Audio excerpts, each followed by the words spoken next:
is advised. Hey everyone, welcome back to Fat Ass Nerd Run-Throughs, and this time I am doing a no run-through review over Scythe the Wind Gambit. Now, it is to my understanding that this was actually fan-made, or it was fan-written, and then they basically took the idea and incorporated it into the game. Not entirely sure about that, but I think that's what I've been hearing. Anyway, this is the second expansion to Scythe. The first one was the one that added the 2 factions, which if you only own the base game, you notice that there's 2 spots for factions. That's what the expansion does. And this is the second of 3. Now, what the Wind Gambit adds is these basically, here I'll show you, these giant ass ships, like basically that's the only thing that's in here, are these giant ships that look extremely awesome, like especially on the board, because you know how everything is like scaled back. You have little, workers, and then the mechs are pretty a good size compared to the workers and all the resources. Well, these are just monstrous on the board, and just make it to you just see them immediately. Well, it is a small box expansion, and I'm sure you're here and wondering, how to get the lid back on. No, I'm sure you're wondering what I think of the expansion. And I gotta say,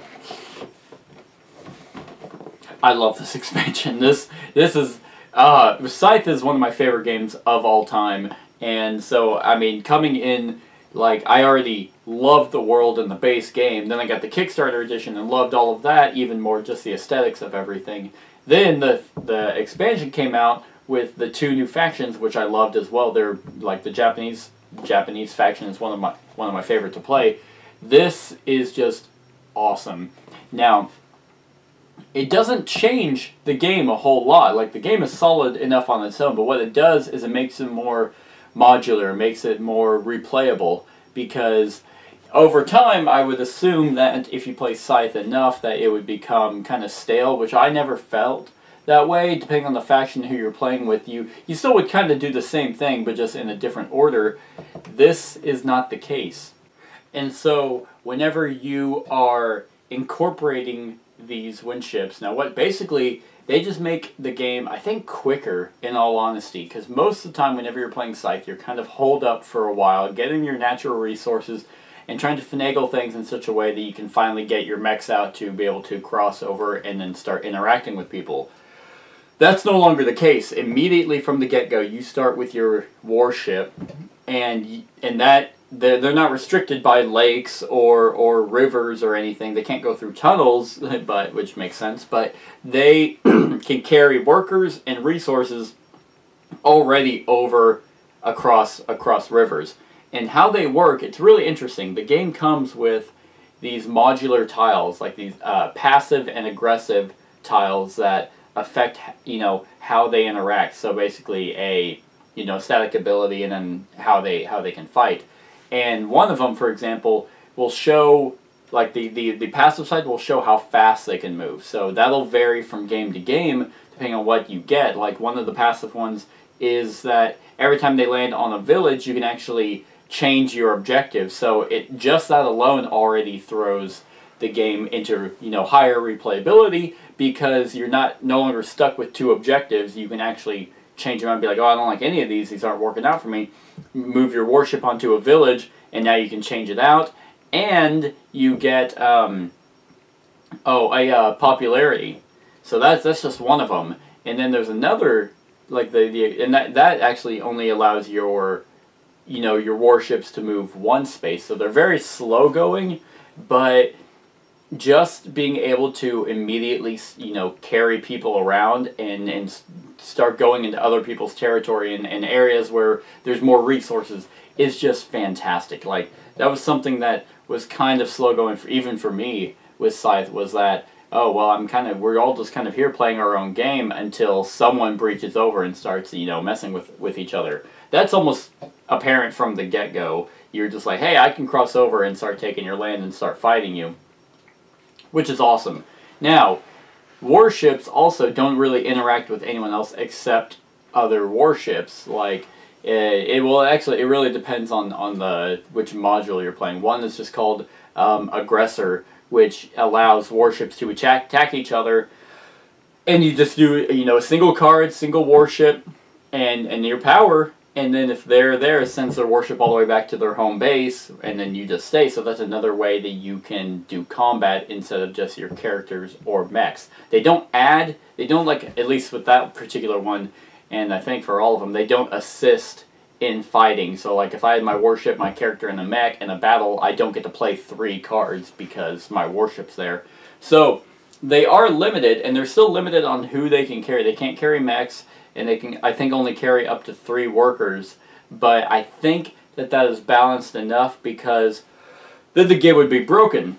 Like if you can just carry all your workers and all your characters and all your mechs, it's like, okay, well, what's the point of even trying to get Riverwalk? So you're still limited, but the fact that you are able to get to other resources a lot quicker is just fantastic. This definitely makes me want to play it a lot more, even though I already play the game a lot.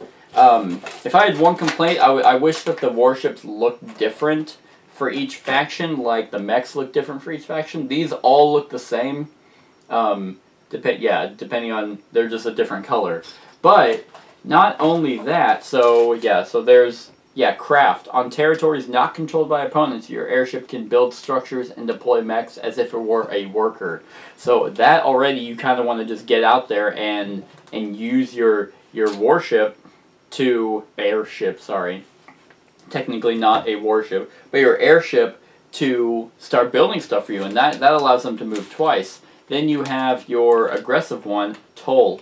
An opponent's unit may move onto or through your airship's territory only if it's transporting resources. Unless your airship is full, place one of those resources on this airship, 1 per unit. You choose the resource to take. So yeah, you kind of block certain areas, and just these 2 combinations alone are amazing. You start going to areas and building structures there while blocking others from getting to other resources.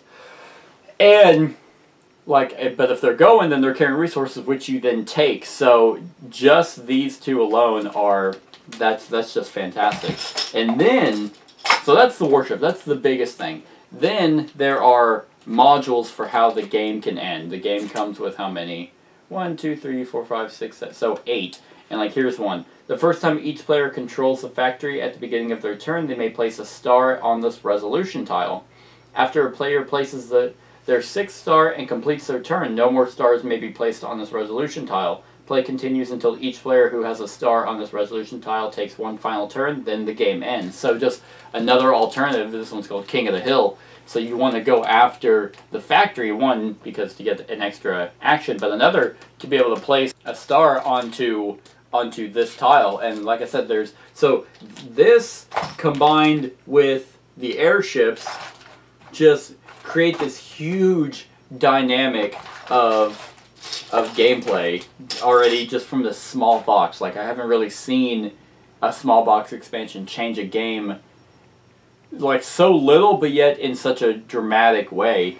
Like, in all reality, do you need this expansion? No.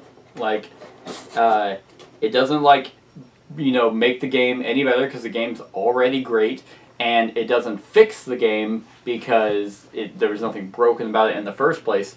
It just gives it just gives fans and lovers of this game enough opportunity and enough replayability that this alone is just enough to ignite that excitement again.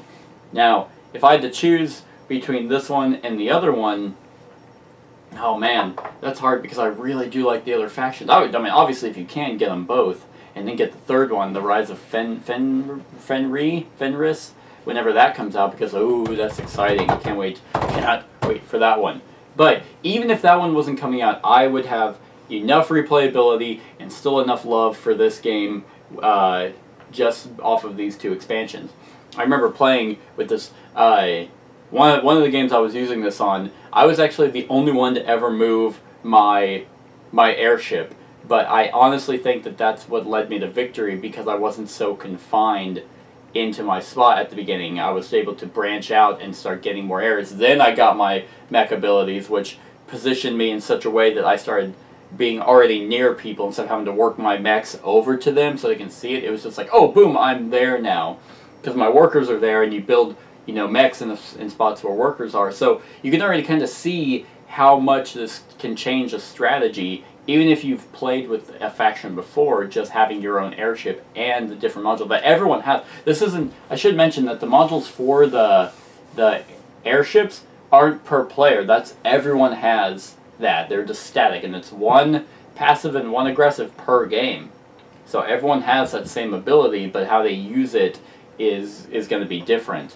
So yeah, if I had to choose which one to get, I would probably choose this one.